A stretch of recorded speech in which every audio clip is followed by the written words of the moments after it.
Sherman here, episode number 4, Leave a Legacy. I want to focus on this episode on LinkedIn. I think a lot of people are missing the opportunity to really properly use this digital professional networking tool. So number 1 is get onto the tool, change your picture, make sure it's professional. Don't have it be with you drinking a beer, being with some buddies. This is a professional networking site. It's not meant for posting up of stupid photos, okay? You want to be able to establish it in the right manner. So as you go through it, think of this like a digital resume that you can elaborate a little bit more than you would on your piece of paper resume. So you can talk about different affiliations you're in, some different awards that you're in, maybe some different fun quotes. You can start getting involved with different groups that you're passionate about to be able to connect with people.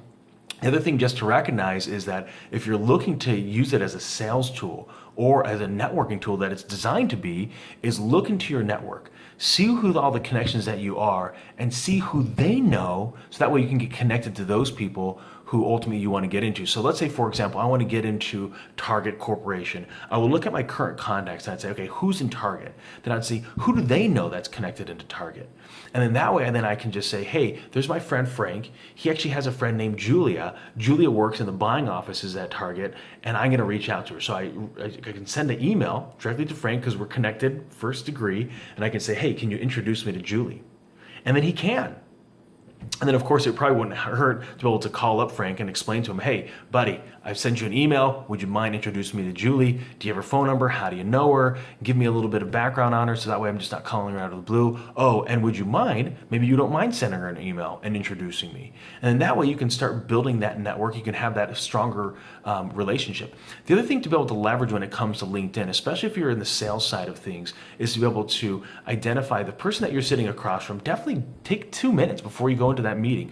Google them, find out their history. If they're on LinkedIn, look at some of their contacts. Are there people that you want to get introduced to? Are there other business owners that they know? And write their names down. And then at the end of the meeting, say, hey, you know what? I was doing a little bit of research on you on the internet, and I found that you're connected with a couple people that I would love to reach out to. Would it be okay that I say that you and I sat across from each other? How do you know them? What do you know about them? Do you think they'd be open to a conversation? Would you introduce me?